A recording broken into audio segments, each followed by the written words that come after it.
Thank you, K-State Research and Extension, for answering our Gardening 911. That was awesome advice, Rebecca. And yes, we realized then after listening to you that on the south side of our yard, we were concerned about the tree roots and some shade from the trees. And then on the north side, we were concerned because there would be plenty of sun, but it is on a slope, so we were concerned about watering with drainage. And so we took your advice and I made a raised garden bed.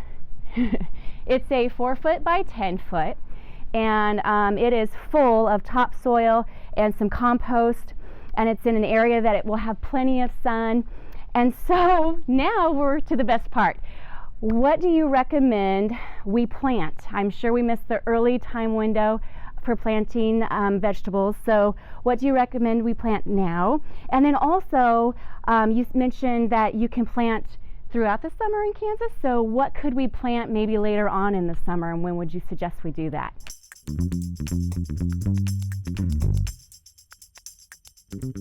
Wow, great job working through all of your location challenges and making a decision. Your raised bed looks great. A 4 by 10 foot raised bed will give you space for some great veggies and hopefully won't be too much for you to manage as a new gardener. Some things that you really should get planted right away would be tomatoes, peppers, eggplant, some of your great summer veggies, as well as cucumbers, maybe squash if you're into squash, and then herbs, things like basil would be a great choice.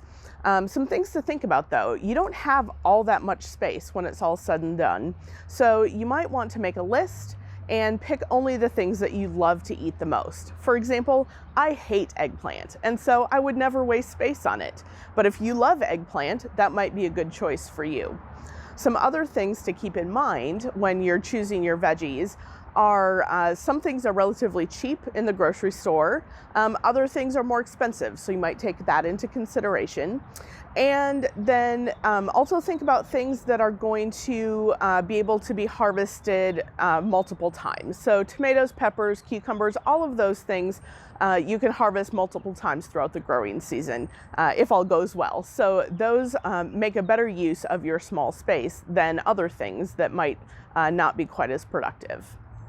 If you want to save some space for a fall garden, you can start planting for fall usually about the 3rd to 4th week of July.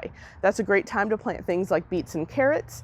And then when it gets to be mid-August to early September, you can start planting lettuces, spinach, other leafy greens, maybe some radishes, things like that. All right, awesome. So my next question is, how do you lay out your garden with those crops? Are there certain crops that should be grouped together? And also, do I plant in rows or just in groups?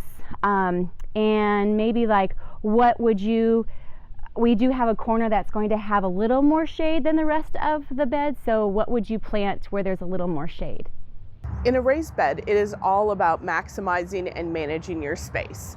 When you think about a traditional vegetable garden, as it were, most folks think about rows. But in a raised bed, I usually don't recommend rows per se because you don't need the space to walk between the rows. Ideally, when you're dealing with a raised bed, you're walking along the edges. So what's important is to allow enough space for each plant to grow. I like to refer to K-State's Vegetable Garden Planting Guide. It has a very detailed chart, and I use the column labeled average spacing within row to guide me on how much space to allow each plant. I think about my raised bed like a grid and try to fill the space without overcrowding. Another tip for using the space in your raised bed: be sure to use trellises, stakes, or cages to get your plants up off the ground. That also allows you a little bit more space to plant more different types of things, especially if you're going for cucumbers, squash, melons, things that take up a lot of vining space. And as for your area that has a little bit more shade, that might be a great place to consider putting some herbs, or if you want to save a little bit of space for planting some leafy greens come fall, you could also use that area for those types of veggies. I hope this helps you out in figuring out what to plant in your garden. Be sure to give us a call or check us out online for more information and resources.